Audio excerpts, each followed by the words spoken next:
What's up, you guys? How y'all doing? I have returned for the 450 recap and or the Birmingham Supercross, and that was another pretty crazy night, especially with the 32nd board girl going for a ride herself. And I'm gonna get to that in a little bit, but before I get to the 450s, I have a couple. I have just a couple things to point out for my 250 video that I did not include. But first of all, but before I get to all that, just remember, subscribe. That's how my channel grows. I want to keep my monetization status, and the only way I can do that is with your help. So let's get into this. I'm going to put up my banner here. First of all, Jett Lawrence wins, and Eli Tomac did not prove beast mode is back. I'm going to get to that shortly, but first of all, I'm going to go back to the 250s because there was one guy that I had conveniently left out, and I didn't even realize it until I stopped filming. Max Anstey had a DNF. That was the last thing he wanted. I fell for the guy.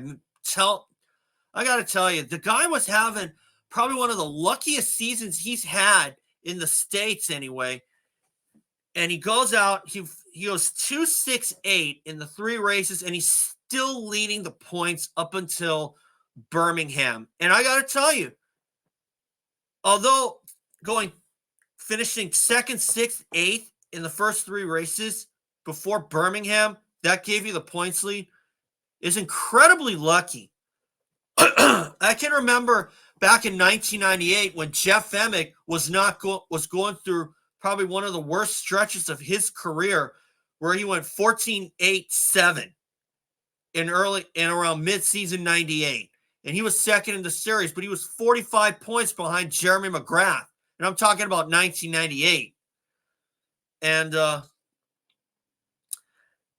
for Emick to see himself in second in the points, although that was nice to see, it definitely was not the way that he was hoping. It was definitely not the results that he was certainly looking for. Just like how Max Anstey certainly wasn't looking for a 2nd, a 6th, and an 8th. Because you think that with him leading the points, he would have won at least one race by now. But he didn't. Instead, it turned out to be Fortner, Hayden Deegan, and trying to think of that Tom Vial, I should say. Yeah, I just remembered it. Instead, it was Fortner, Deegan, Vial who won the first 3 races. And of course, Vial won again last Saturday night. But still, Anstey is certainly not out of it. I definitely felt so terrible for him because, you know, if there was a season where he really needed to show that he's capable of running up front, this was it. And I hope that this doesn't take a detrimental blow to his title hopes.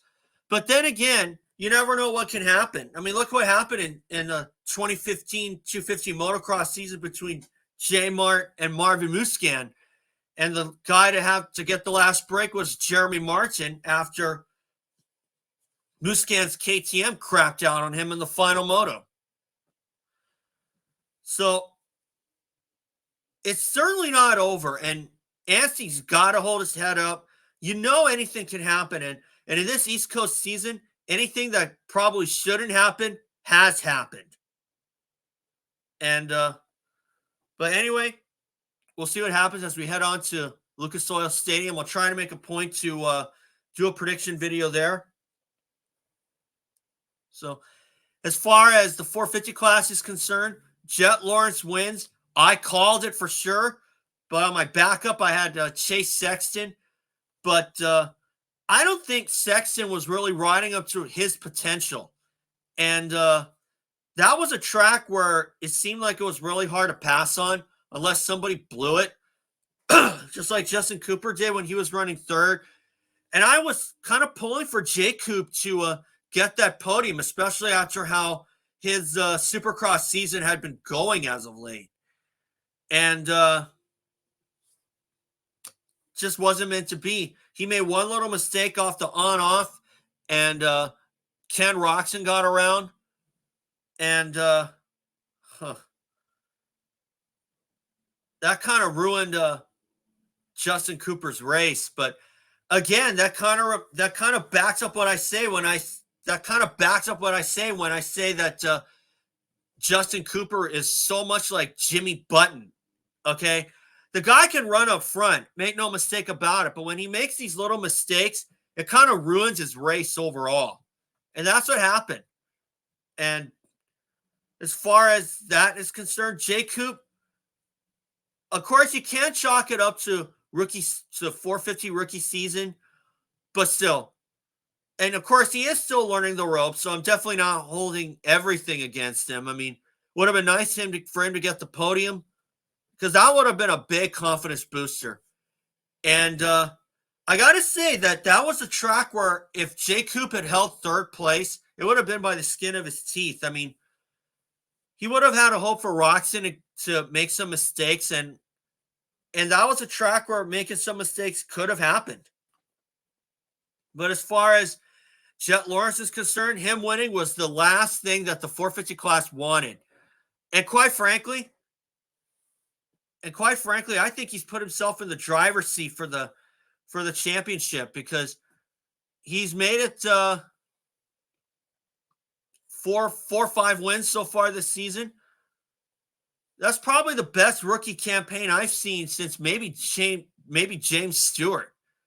And in 2006, even though 2005 was really Stewart's first year on the 250, but 2006 was pretty much James's rookie season for sure, because he missed most of 05 Supercross with an injury.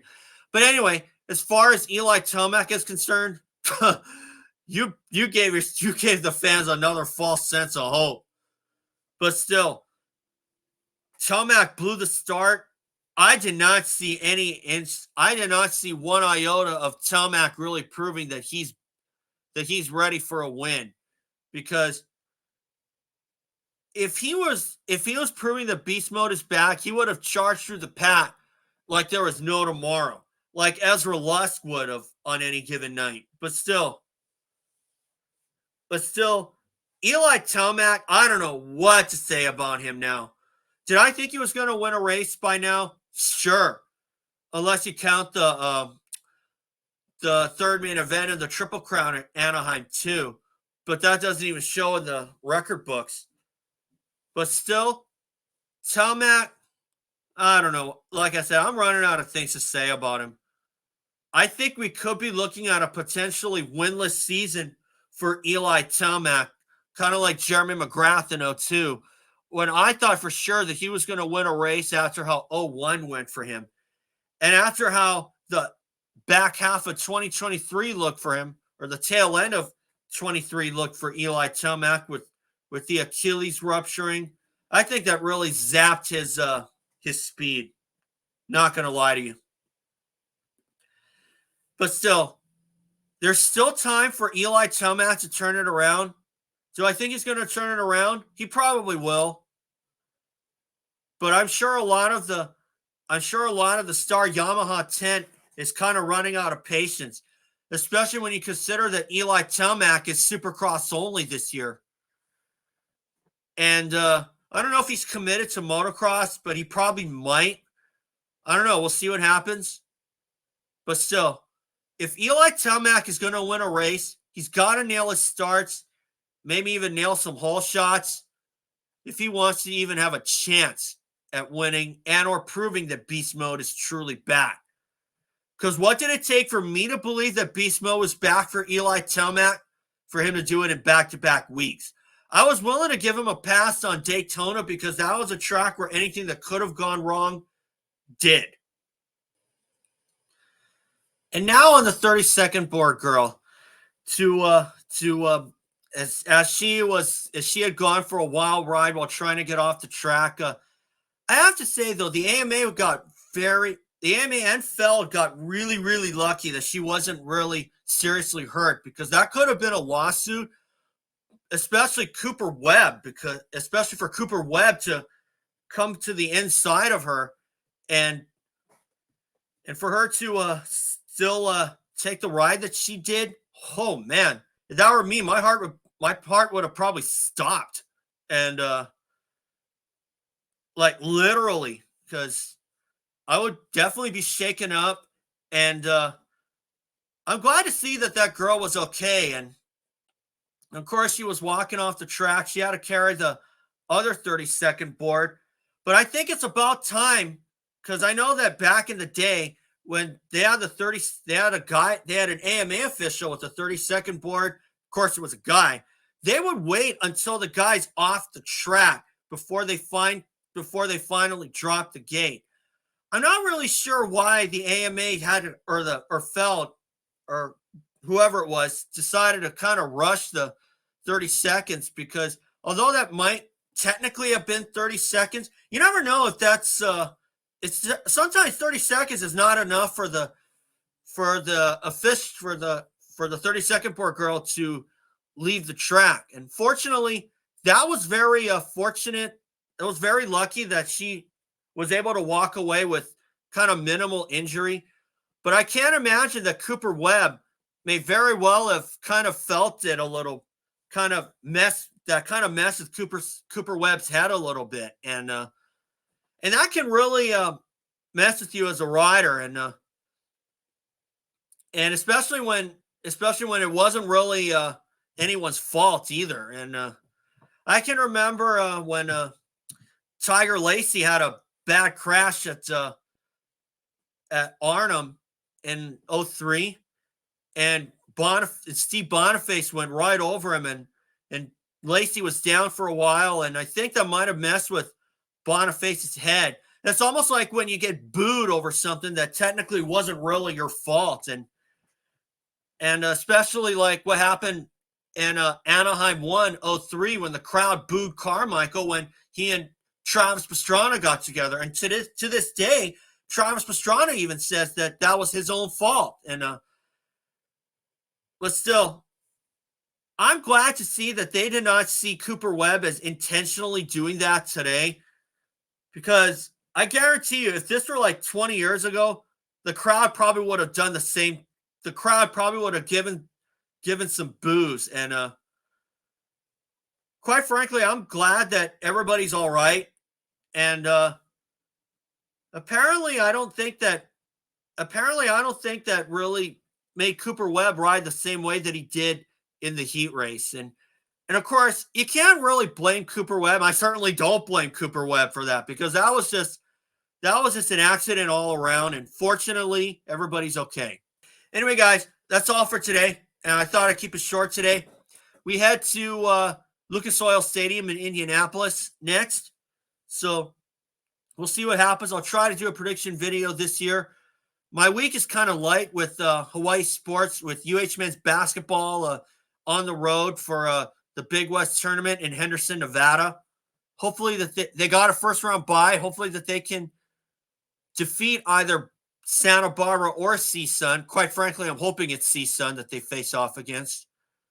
And, of course, UH softball is on the road for Big West for their Big West opener at Santa Barbara. So hopefully they can get some wins there. But anyway, guys, that's all for today. And remember, subscribe. That's how my channel grows. I want to keep my monetization status. And we'll see you all for the next round in Lucas Oil Stadium in Indianapolis. Thanks, guys. Subscribe, and I'll catch you all later.